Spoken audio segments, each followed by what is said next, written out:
And we're here. The camera is live. Grab yourself a piece of toast, peanut butter and jam, and an instant coffee. Good morning from the 808 Breakfast Banter. Morning, team. Look how sharp that picture is. It's sharp. It's pretty sharp. It is mighty fine. How you going, bro? How you going this morning? Oh, I'm still pretty dusty.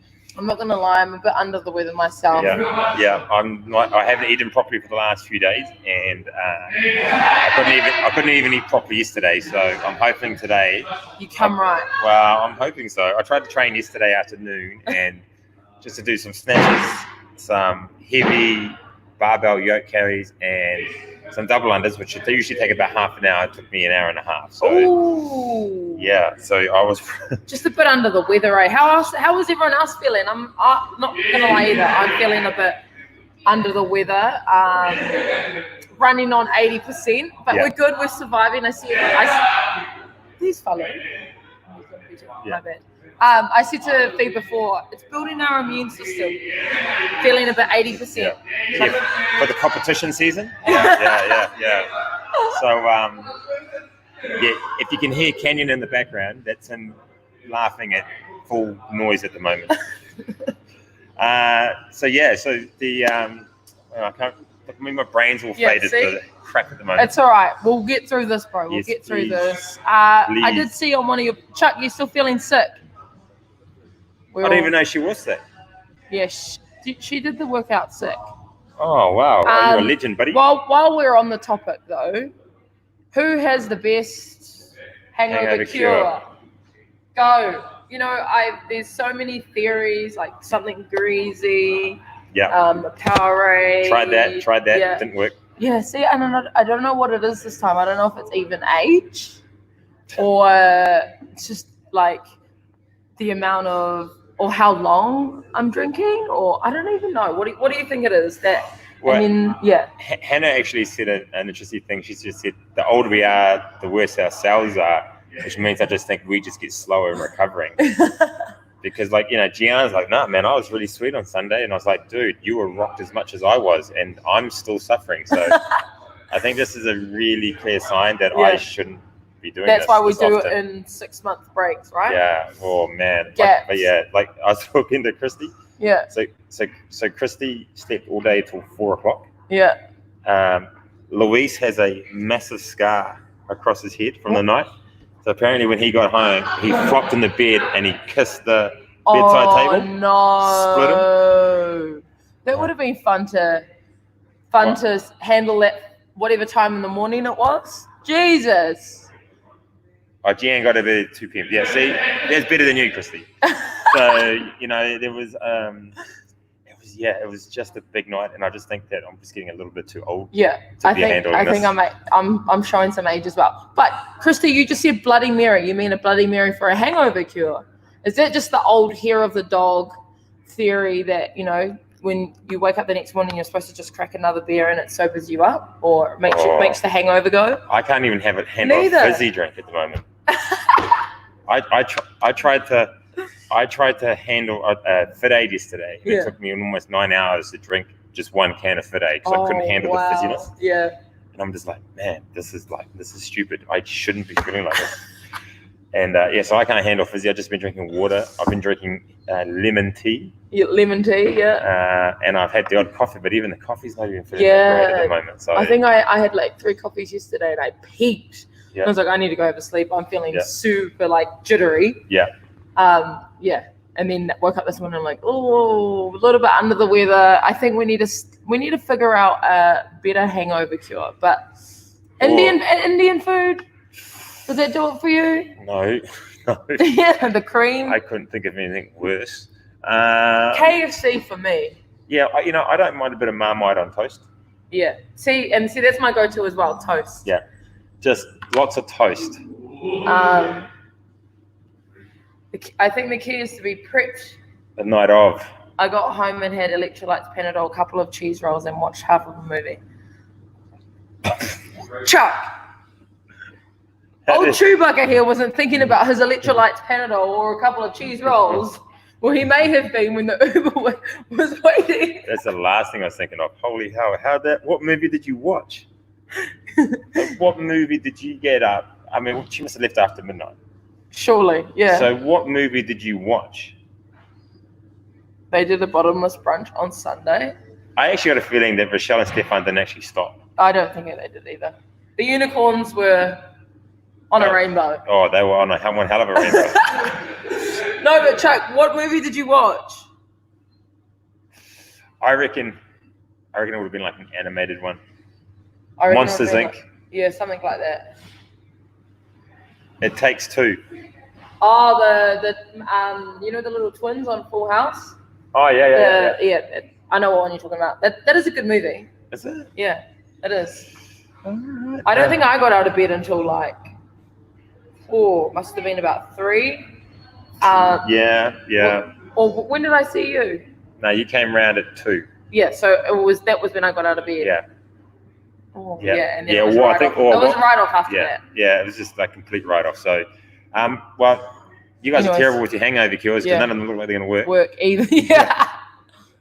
All right, so we'll just quickly really touch on this, and maybe the RX debrief guys can kind of examine this a little bit more over the next several weeks. So what we've seen is the fallout from the CrossFit Games. There has been a functional fitness union started. It's in direct competition to what's happening with CrossFit. So if you wanted to be an affiliate of CrossFit, you paid a license fee to use the name. But what that also did is it gave you part of a global community of about 15,000 gyms where you guys could interact and talk, and other people go to other gyms, and there's kind of like that same structure. As a result, there's something like 1,600 gyms that have left the CrossFit brand, or there might even be more now. I haven't got the exact numbers, but what that also means is that someone has now in the UK decided, hey, we're going to start our own union so that we can still keep that community aspect. I don't think there's actually an affiliation fee. It's just like a group of gyms all coming together. They've got gyms from Nigeria, Australia, America, some from Philippines that have all come part of it, as well as the UK. So super interesting. It is.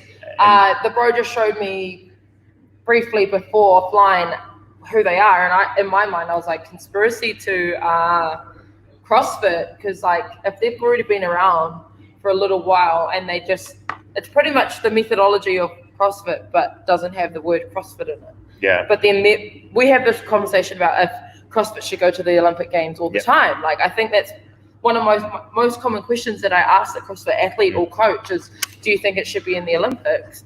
And then now there is an actual sport or a union that's together. I didn't even know. So I think it would be super cool to get some more knowledge about that and have a yarn to everyone about it and what they think. Yeah, so you get the Functional Fitness Union, which is like a conglomerate of gyms that have banded together to keep the community aspect going. But then you got the IF3, which is the International Function Fitness Federation. And what they are is a global community of athletes that are trying to bring the sport of functional fitness, I don't want to term it as CrossFit, but functional fitness to the Olympic Games in whatever format that's going to look.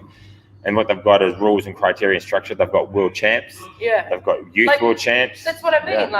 But I wonder even who the Matt Frasers and the Tia Claires are in that world. Yeah, well, that's the funny thing is do those athletes know? Like, is it well known amongst the two? I mean, I've only just started some Google search now, and it seems to be this real sort of us and them attitude. It's kind of like a lot of the lower base athletes who probably don't make the games kind of morph into this IF3, and they're trying to kind of go through that pathway. So, which is kind of cool because it just doesn't mean that there's just one entity in charge. There's actually other things that they can go to. It's just really interesting that this federation that wants to try and bridge this gap and get into the Olympics just doesn't get the exposure a la what CrossFit does, because CrossFit is obviously a huge brand. So yeah, just really interesting. So if you've got opinions or thoughts, go check it out, Google it. I think it'd be something that you guys definitely should chat about on the RX debrief. And I think it'd be cool to have just some open conversations about it. Another spanner in the works, in my opinion. 100%.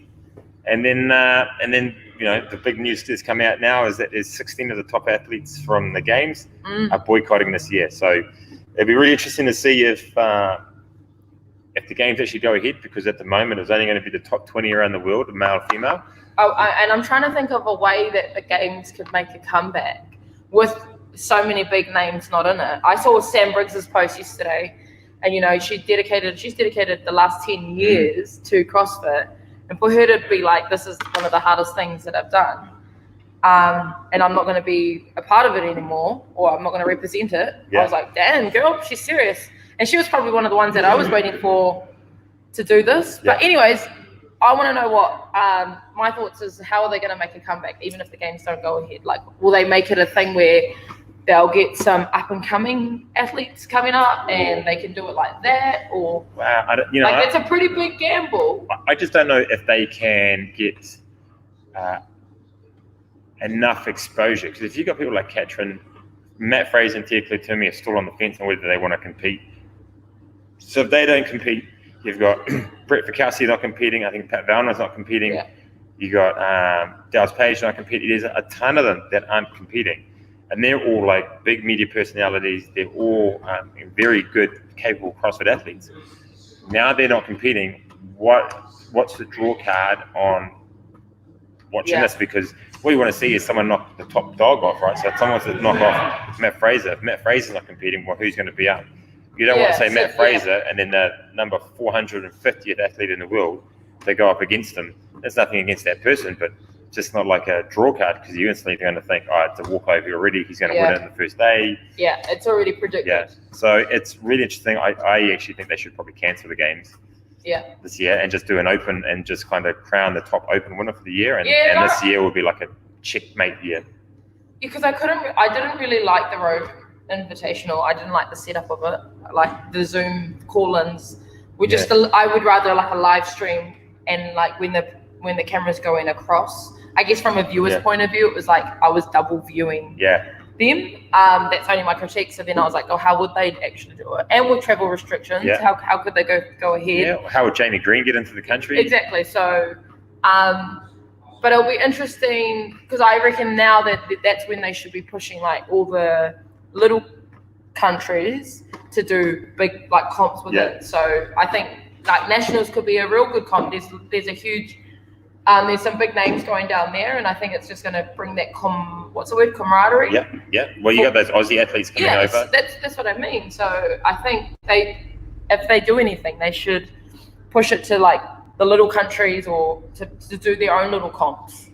That's only my opinion, though. Yeah, it's super interesting. If you don't follow the Morning Chalk Up, you should check them out as well, because they are pretty much got their finger on the pulse, and they're pretty they're pretty on it. Yeah, and they're pretty good journalists, because they're not like for and against, they just report the news. So and that's where we get kind of a lot of our first mornings, and be able to bring it to you guys. So keep your eye on the Morning Chalk Up. But man, I'm still really dusty. Yeah, I know. I'm still trying to stand. So should we get into the quote book? Yeah. Early finish today. Yeah, hopefully we'll be back on tomorrow. Hopefully I bring the good energy tomorrow. Yeah, sorry team, but we're just messed up. Page. Let's go 13, because it's 13 on this clock. Okay. 13. I'm sure. No, you go. I can't even. Oh. My dyslexic will kick in. To see is to know. To desire is to be able. To dare is to have. Quote of the day. Quote of the day from very hungry people 3 days after a fucking piss. But we'll hopefully see you guys in the gym soon. You guys have a good day. I'll bring the good vibes tomorrow. Auntie Mo will be back. Have a good day.